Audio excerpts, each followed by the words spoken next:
Hello everyone and welcome back to Dreamhack Winter here at Jönköping in Sweden. I'm Raven. We're going to be moving on to round 2 with Frodan and Lorinda, of course. And we've got a cool matchup coming up. We've got StanCifka versus Jungelbror coming up. So StanCifka, a player we know quite a lot about. Jungelbror, not as much, but you know, what's going on with this match, Frodan? Yeah, particularly we picked this match because it's got StanCifka, who chooses to bring very interesting control lineups. We all know that he's a huge fan of Reno Lock, and he's brought it again to this tournament. But he's going up against Jungelbror, who I was told is one of the few Priest players that we have in the tournament. So, you know, I always love watching Cifka series, and I want to see in these early rounds a little bit of diversity, because that's how we get to pick out some of these players.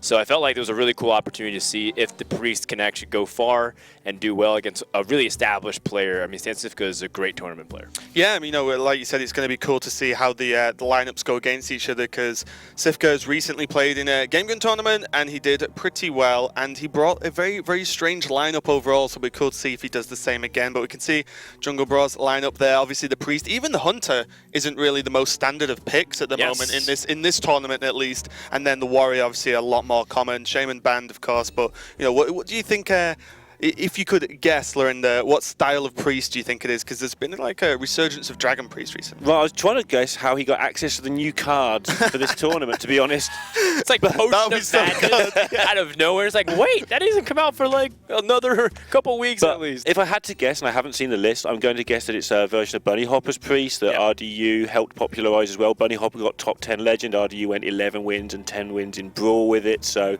I'm going to guess that's what he's playing, but I wouldn't be surprised to see a more controlling lineup either. Who knows with Priest? Yeah, I'm like pretty sure it is a Dragon Priest. It's tops out at Alex Straza. Very interesting style. Cifka doesn't even bring the normal the Warlock list either. We're normally expecting Zoo. And also a very untraditional thing that we already see is that Cifka's Druid was banned, leaving Shaman open. But if you bring Dragon Priest, isn't that kind of what you're trying to kill? It has a decent matchup against Shaman. Yeah, it's definitely got one of the better matchups overall, and I feel like if you are going to bring a lineup that doesn't ban Shaman out, then your lineup's going to look strange, right? Because it's not going to look standard. Very funny that Cifka's last tournament he played in very recently, he brought a lineup that left Shaman up as well. Wasn't quite enough because it's very difficult, because it was a conquest tournament to actually, like, Shaman's got a really good chance of just getting a win overall, but this is last hero standing, so it might be a good chance to just knock it out in one go with that Dragon Priest maybe, and you know, like, give StanCifka a really difficult one. So it's important to note that that the people that we put on stream, especially during the first 2 rounds, are people who have all won. They haven't lost. So it's not like we're going already into the 0-1, the losers bracket, and trying to dip into it. You know, with the fact that Jungelbror already won his first series, he could also already have his strategy employed, beating Shaman players. And Shaman is almost like a 100% pick across the board. I think almost every person brought it to this tournament. Very rare to see someone who chose not to go with it. Yeah, the deck's in such a powerful state, it would be kind of crazy not to bring it in a lot of lineups. But yeah, it could be a pretty good chance for Jungelbror to put his name on the board, so to speak. He's already 1-0 up, as you said. This is only round 2 of Swiss. We're doing 7 rounds today, so the players have got many more matches coming up. But beating down StanCifka also is going to be good for helping out his tiebreak. It looks like the game is going to get started now. It's StanCifka versus Jungelbror, and Frodan and Lorinda can take it away. And we're going to get it straight away by the look of things. Priest to start things off. The dream. The dream, it is a very ambitious dream. Will it be the kind of dream that Martin Luther King's, or will it be the one sang in Les Mis where it's just as you die in front of thousands trying to entertain the masses? Will it be worth it, Jungelbror? So interesting that Cifka's brought his Dragon Warrior, and this was the subject of a bet with Life Coach recently. They had a best of 17. Both of them absolutely certain that their half of it, like Tempo Mage versus Dragon Warrior, and Cifka says no. It ended up 9-8 to Life Coach after being something like 7-2 behind. Wow. And so that was really close, but I presume that Cifka's staying with his read, that he still thinks it beats Tempo Mage, especially in the hands of someone who isn't Life Coach. Yeah, certainly. I think there's 2 different strategies that you can build primarily in last hero standing. The first is that you bring as many decks as you can with sweep potential. Right. In other words, the best overall flat percentages across the field.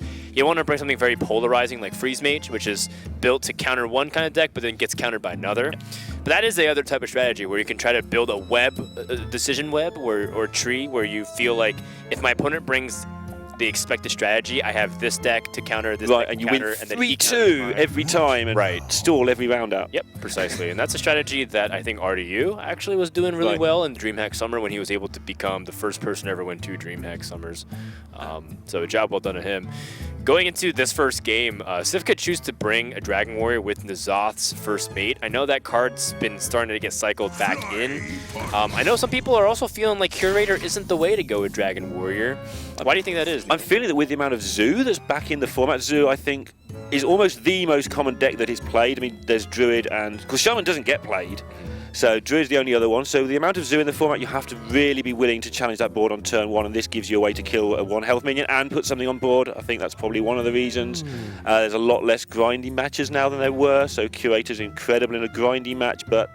not so needed. Again, if he's trying to counter Tempo Mage or at least have a good matchup against Tempo Mage, you want that early start again.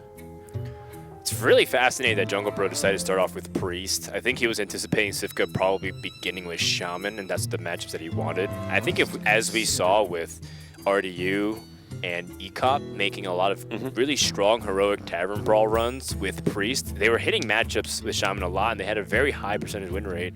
It could be attributed to player. You know, some Shamans aren't as good as a tournament player, but there's also the fact that it has a lot of strong early game curve. And you talk about Totem Golem, you talk about some of those really powerful early game cards. Priest has some really powerful on-curve plays too with Dragon's Trade. There is another thing that if you bring Priest to a tournament right now, you've got an inherent advantage. I'm going to use that word very carefully, but in that none of your opponents have played against Priest for 3 months. So you know all of the matchups better than your opponent. So even if you have got a slightly worse deck, you get some of that back by your opponent not going to play optimally. Even the best players in the world are not going to play optimally against Dragon Priest right now.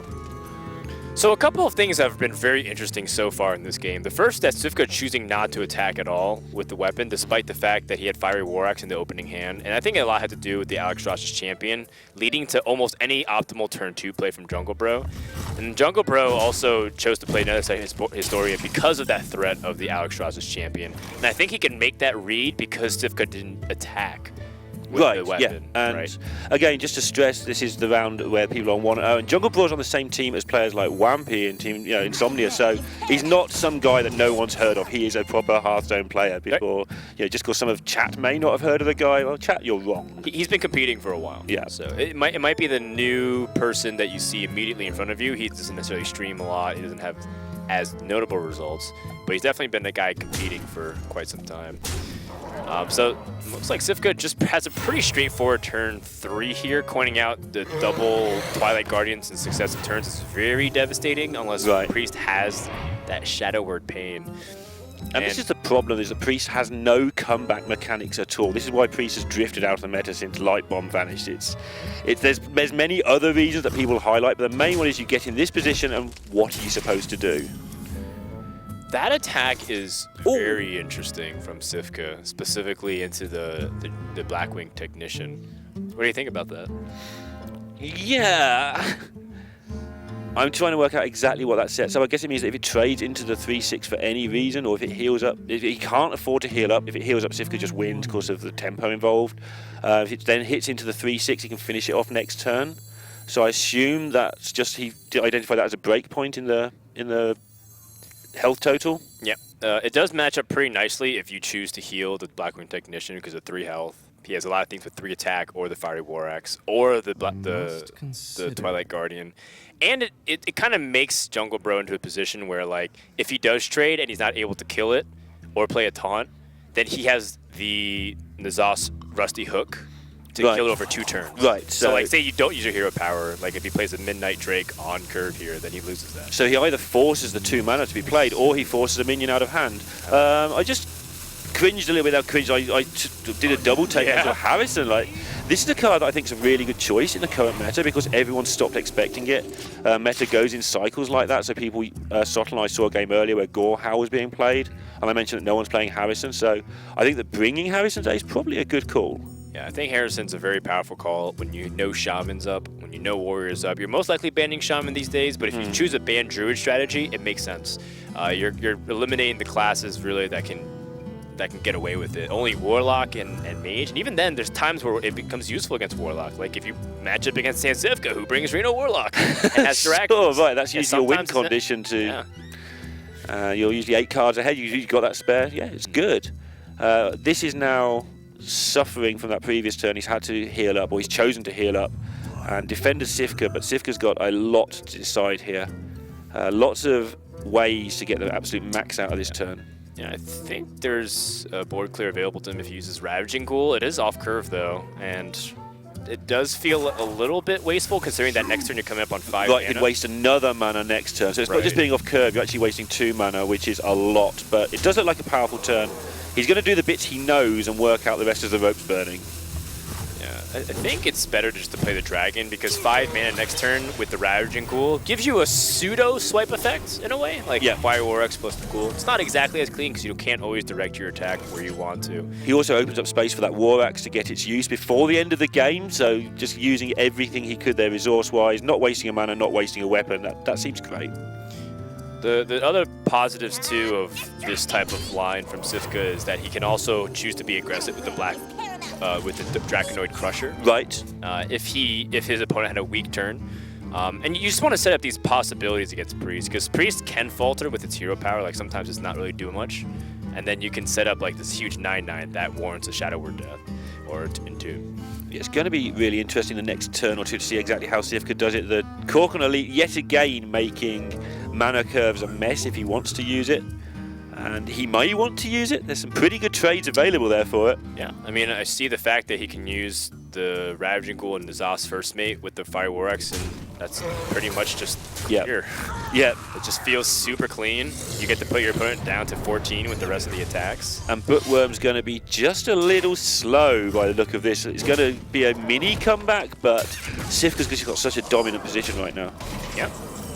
But, I mean, this is the time that you want to drop the Bookworms, usually on turn 6. You're staring at 9 damage, so your opponent has to deal 5 from the hand. He has 4. It's a little bit nerve-wracking, but it is what it is. And you don't have the stabilization of Flash Heal or anything like that in this build, so sometimes a Priest can go down to 1 and still, next turn he's on 11, or Priest of the Feast comes out or something, but this deck doesn't tend to run more than 1 of those, if any. Well, I'm definitely leaning towards the Draconoid Crusher right now. I don't like necessarily going super wide onto the board in case your opponent has Holy Nova or Excavated Evil. It feels too vulnerable, even though you get to put out essentially your opponent down to 1 if you want it to. Yeah, so play the 9/9 and go all face and ignore the 3/6 and let him deal with it all, because he can't entomb because he's got no mana for anything else. Yeah, also maybe in Cifka's mind is if he plays this 9/9, does he bump into the 3/6 and get value out of his weapon and trade, or does he want to be more aggressive with it? And you have the Draconoid Crusher. I kind of like being able to play Draconoid Crusher and attack face with the 3/1, because if your opponent doesn't have Shadow Word Death, his only other ability to deal with it is Entomb, which takes up almost all of his mana, and that means you get to get 2 attacks with the Alexstrasza Champion, and that would be lethal, I think, over 2. Right, and he's not healing the Bookworm because he's going to be on 1 or effectively 1 if you count the Korkon, so yeah, I like this a lot. So the Korkon Elite plus another 3 attack minion and the weapon should be lethal next turn, assuming Jungelbror didn't have a perfect counter to it, which is Shadow Word Death and Twilight Guardian. That would be the specific 2-card combo that would wreck him. Okay, so another Bookworm's not quite enough. Nope, I think he's going to fish. Yeah, he's fishing. What can he find? Holy Nova is not that helpful here. Can he get out of range?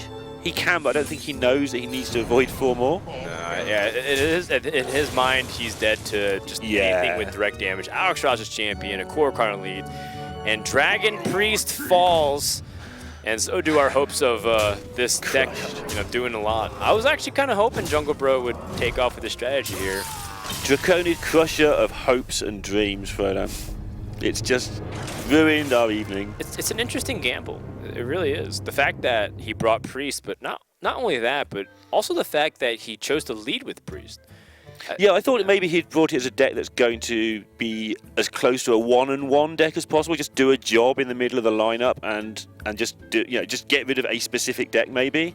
Yeah, but leading with it says you think you can sweep. I just have to wonder, what are you trying to... I think what he's anticipating is that if you leave Shaman open, in last year's standing, you want to start off with potentially your best overall deck. Right. And in most cases, your best overall deck is Shaman, right? Because you just want to play it against everything.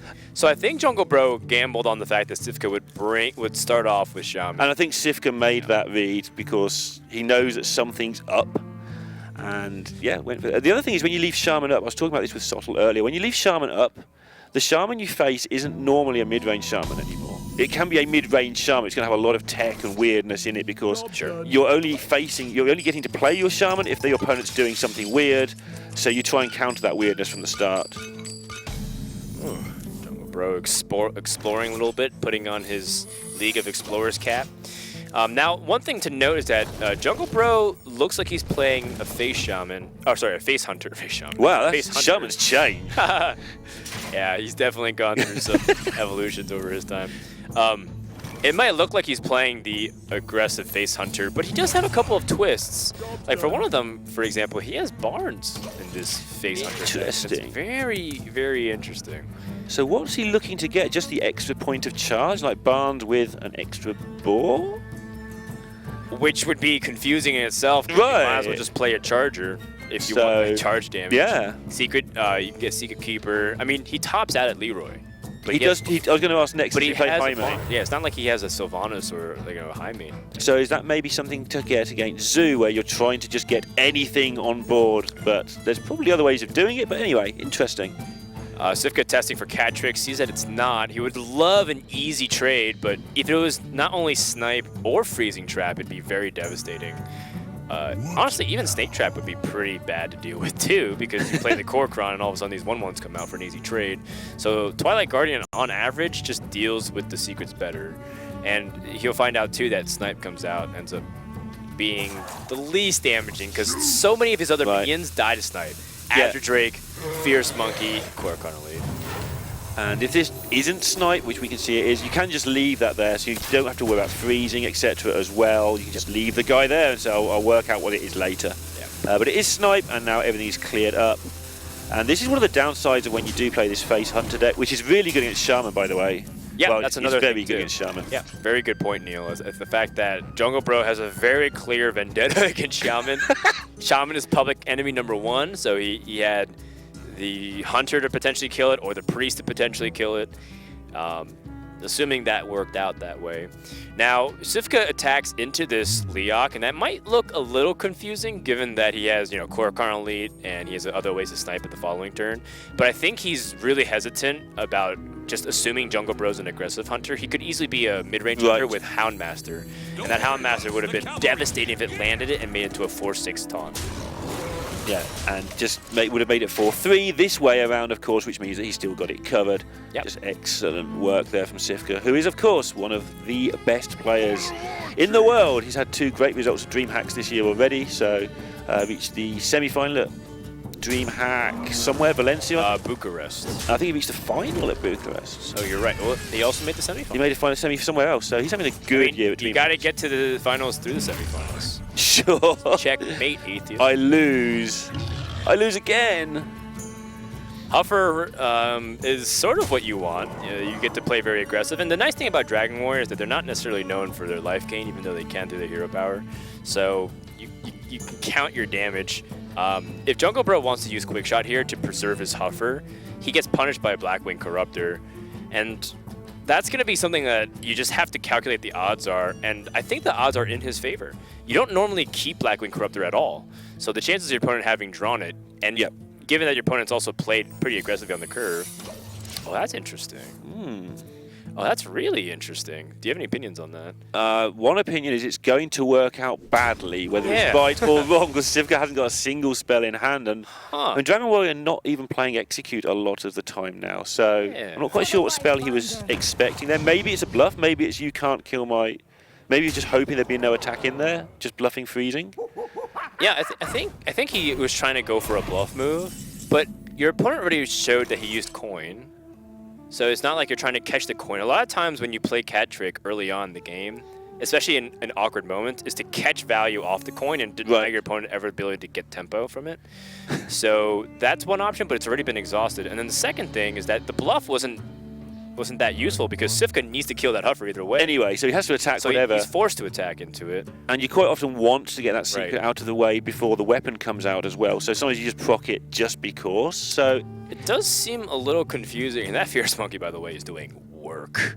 yeah, everything in the Hunter deck doing 3 damage into a 3/4 is just not efficient for the Hunter at This all. looks super awkward for Jungelbror. Now, what he could possibly do is explore a world where Cat Trick kills the taunt and he just starts going face. Maybe quick shot into face and then start finding ways to be aggressive. The only problem, I think that may be the way he wins the game, but the only problem with that is Cifka can recognize that and just start armoring up to counter the hero power, and you've got to find 20 damage of face somehow. So quick shot clearing, because if he develops the freezing trap, he's just trying not to take damage and trying to use his hero power to grind his opponent down. But it doesn't feel like that bad of a scenario for Cifka, even though he's at 18 health. It's like there's no incentive for him to necessarily push that aggressively. He can just so he can attack in, see that it's freezing trap, Right.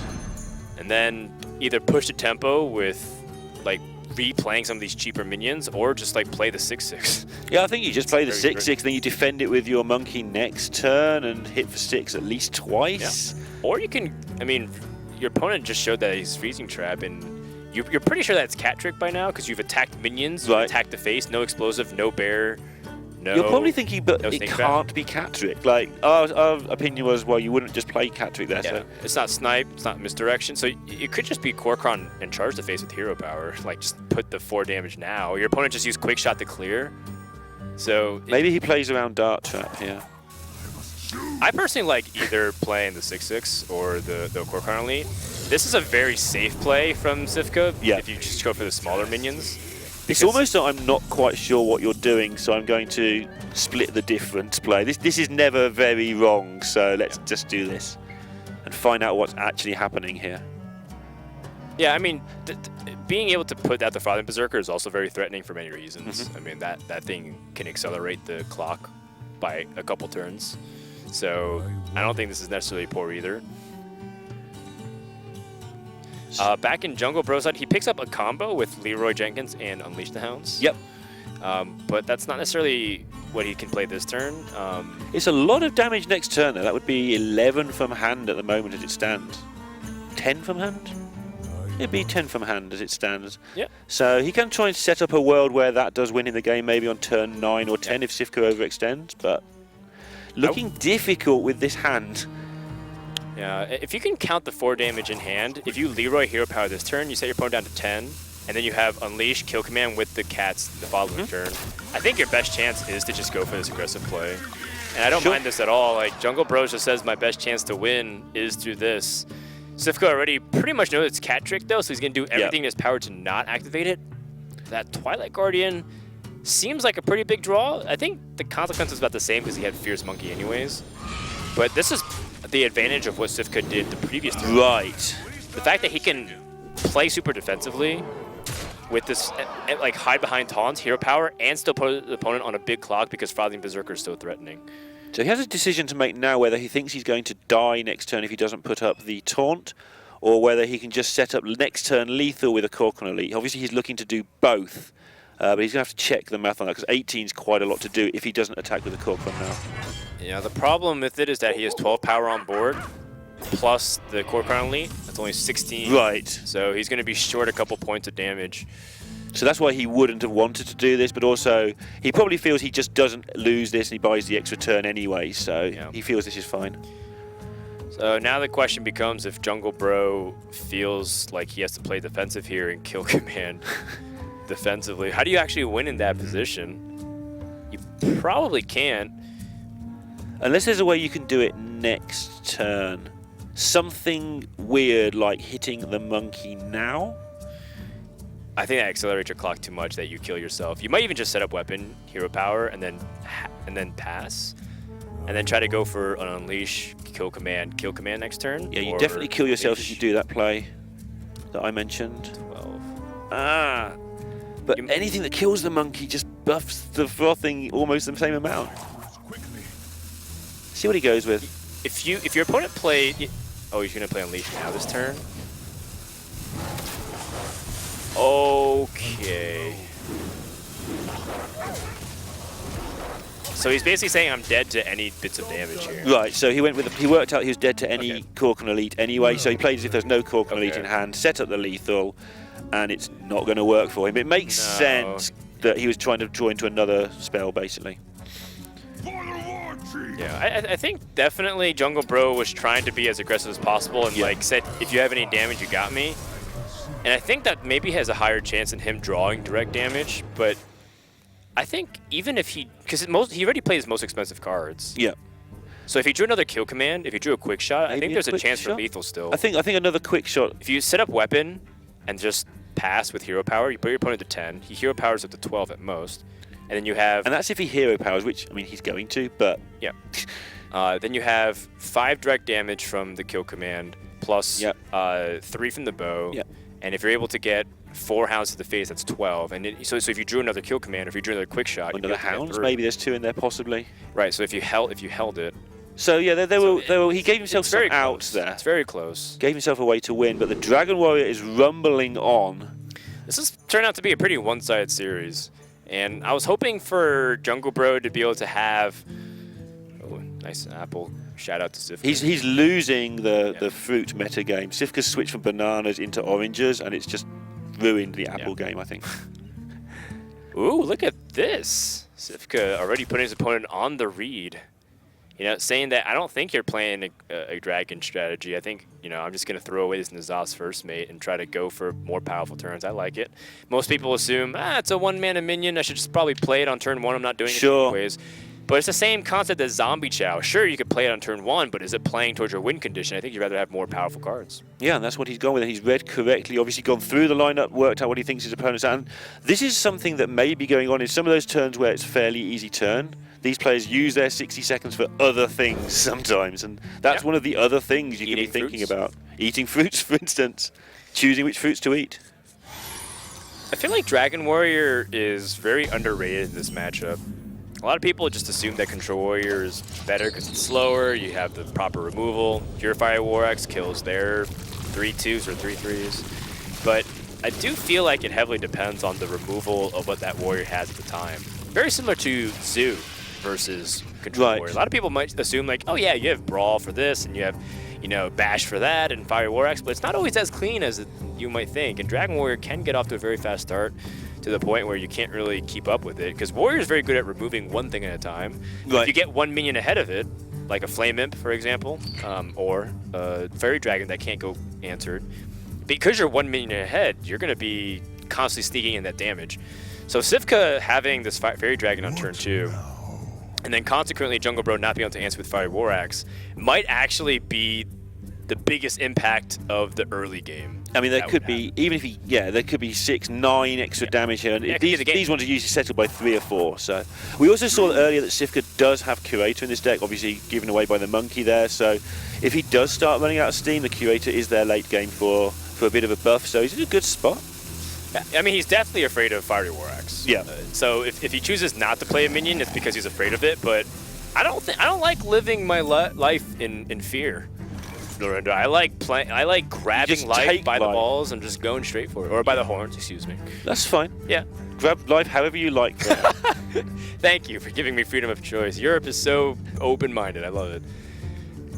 But now you see the consequence of what we're talking about. Cifka took a very bold approach. It might seem like a very simple play on the surface. Just play it. If he has it, he has it. But Cifka had an opportunity to play around it by just, say, equipping Fiery War Axe and then playing Frothing Berserker. Then your opponent with the War Axe would have been on a tough spot. And now Cifka is heavily rewarded for it. One thing that's hard to do as a human being in that spot is not think, oh, I'm 2-0 up, I'll try it. You've still got to play the best percentage for this game. He hasn't played that because he's 2-0 up. He's played it because he feels that is the right play. Some people just go, I'm 2-0 up, I can take a chance with this Fairy Dragon. So now Jungelbror stuck in a spot where he doesn't like, he can't answer this Frothing Berserker directly. He can coin out a 4-mana minion, or he can just play Shield Block, hope to get Shield Slam. Does not, and another turn of passivity might make Cifka a little bit scared. Sometimes you don't want to develop too much into the board because you're always afraid of what your opponent can do with such a high hand count with Warrior. But you also know when they give up that extra 2 armor by shield blocking early, that they're probably fishing for more stuff. Because it gives up 2 armor, because you can just armor up and wait and use the extra 3 later, the extra 5 later.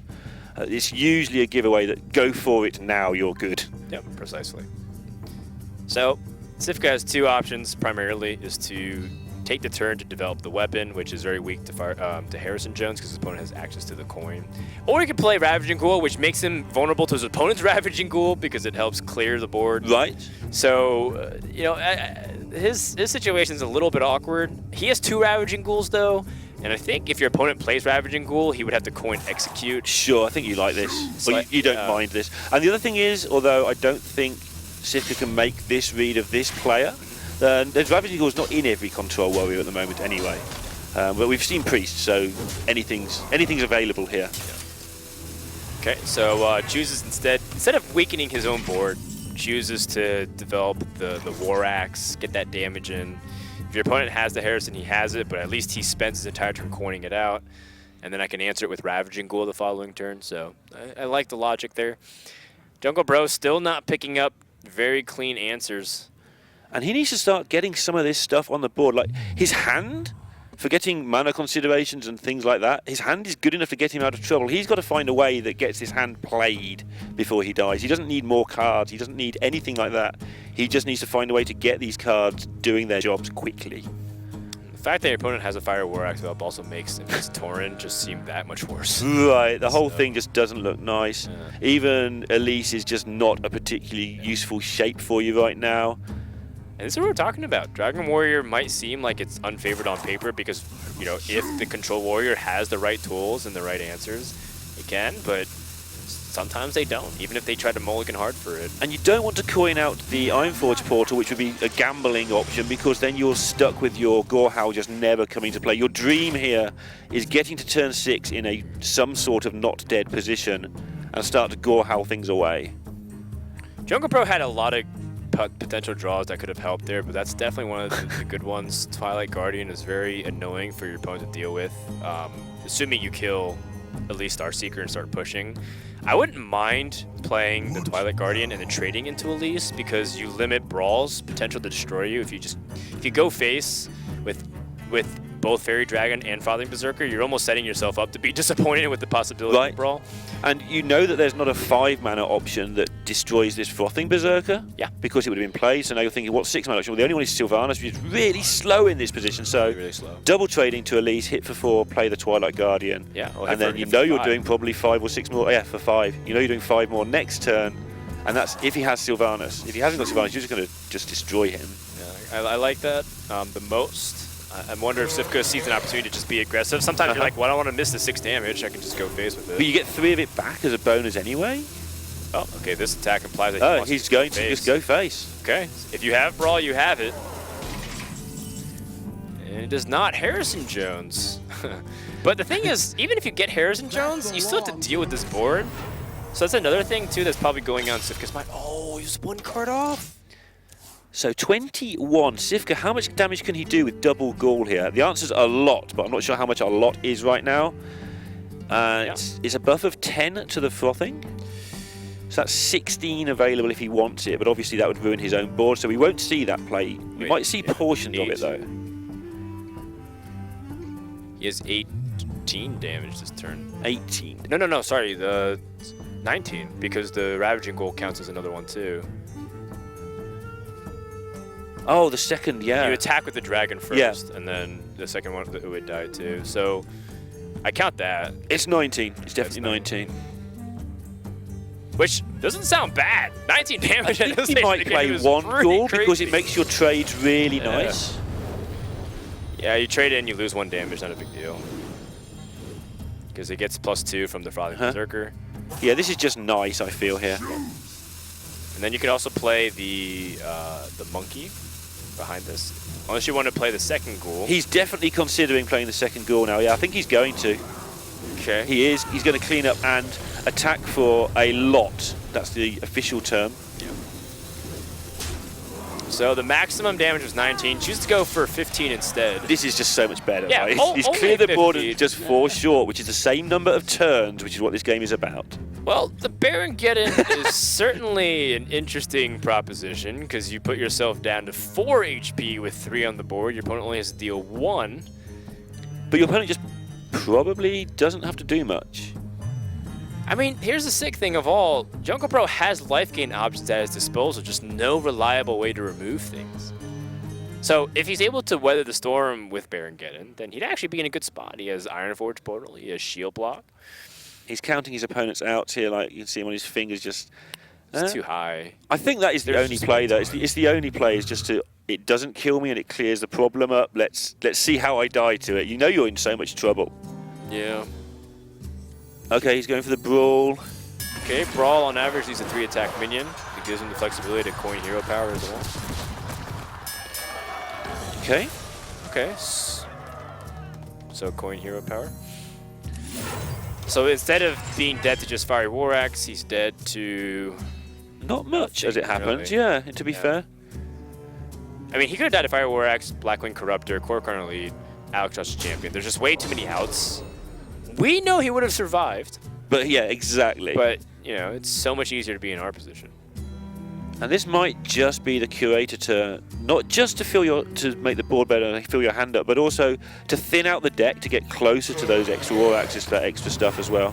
Problem with the curator is that this is your second monkey, so sure, it's not likely. Or is it the? I think that's the first monkey actually, which there might not even be. It might not even be another beast in the deck, so you're not really. And doing this is much. just setting up another lethal attempt anyway. And now what do you do?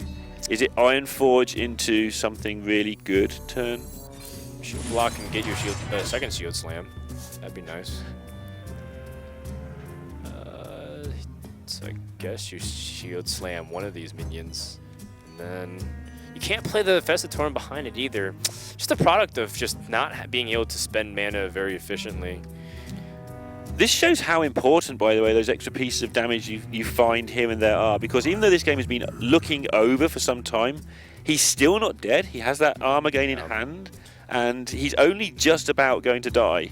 Another 5 armor or a minion in play, things might be very different. I do feel like Jungelbror also potentially took it a little bit too slow. He like shield block with 2 minions on the board instead of that was the turn we both thought was a little bit. He's going to fill his hand up, but the hand size, as we can see, is not the problem right now. The problem is mana efficiency. I mean, I don't mind Ravaging Ghoul shield slam. Chooses instead to play Infested Torn because he feels like that gains 3 health as well. Elite will do it though, and that is a fast 3-0. StanCifka not even having to show his control Warlock decks, which that was like 90% of the reason why I picked StanCifka series, because I wanted to see Dragon Priest versus like Reno Lock. I want to see that happen, which would have been really sweet. Well, it's not going to happen in this round. You have to find another Priest deck for us. I'm sure you can do that against another Reno deck. It can't be that hard, right? Yeah. Okay, it's probably pretty hard. Good job, StanCifka. I thought he played very solidly. Very good logic. Make sure to really disrupt his opponent's hand. And I do feel like there were a couple things at Jungelbror's disposal that he didn't get to really capitalize on. Raven's joined back with us. Raven, did you catch any of that series? Yeah, I did. Yeah, I thought, especially the last few games mainly, and it was just a surprise, really. Dragon Warrior, was the option for StanCifka, not really one of his decks. And Life Coach was telling me, obviously off stream, that he's taking credit. Yes, I'm not surprised. We mentioned he made him bring Dragon Warrior, yeah, exactly, because of the bet, and it seems to be paying off. And I'll be interested to hear from Cifka soon to see how that matchup went, because obviously 3-0 looks pretty impressive, but even against like the Dragon Priest and the other decks from Jungelbror, of course. And I thought it was pretty convincing overall. I mean, I am kind of surprised that Dragon Warrior was chosen here by Cifka of all people, because I feel like he doesn't necessarily like playing those strategies that are very aggressive. But at the same time, I think that's maybe why it's a good pick, because it's very unconventional these days. Warrior tends to be leaning towards a control style, whether N'Zoth or Cthulhu. So I want to know why he chose to bring Dragon Warrior. Yeah, we can find out now, because Cifka's joined us. Congratulations on the win, of course. Just quickly saw the mic. Okay. So main question, why Dragon Warrior? From you of all people. Well, like JJ and Adrian convinced me. I should bring it. I was wondering if you'd admit it or just say, yeah, it was completely my call. No, I wanted to bring Priest, but they told me it's a little bit better. Maybe it's true, maybe not. We will see. Oh, okay. I mean, it seems to be good so far. What? It seems to be good so far. It was decent. Yeah. And your opponent brought Priest and didn't work out so well. But I would bring Control Priest over Dragon Priest, so Oh, okay. not them. That's right. How did You this? cannot bring everything, it sucks, obviously. You just want to bring 9-deck format. Yeah, maybe I shouldn't bring the Shaman and play the Priest as well, but who knows. That's right. You're not playing Shaman anyway. Well, he did choose to ban your Druid, which is also interesting because it was clear that he wanted to play against Shaman. Yeah, like his deck's deck. very decent against Shaman. It wouldn't be like that obvious. Yeah. Shaman would be great. Yeah. Any opinions on Dragon Priest in general, like from your opponent? Do you think that was just the... Like, I think it's decent deck. Like, it's very viable deck as well. So, yeah, like maybe the Dragonborn is probably slightly better, but it's very close. Like, and with the new expansion, it's gonna be a completely different story. Yeah, for sure, for sure. Yeah, and how confident were you, like, going into the series as well when you found out, you know, playing Priest, playing Hunter as well? Like, do you think your lineup did well? You don't have to reveal other decks, of course. But... Yeah, but like you don't know like what exactly does he have. Like you don't know whether he has Dragon Warrior or Cartoon Warrior or whatever. So you cannot know like everything. But like I felt like it's okay, obviously. Like he left my Shaman open, so it's always like You're always feeling good. always decent, but yeah. All right, any more questions, guys? No, but congratulations. Okay, Good luck thank you. next Congratulations again. You can prepare for your next match. Yeah, thanks. Enjoy. And I believe we actually have the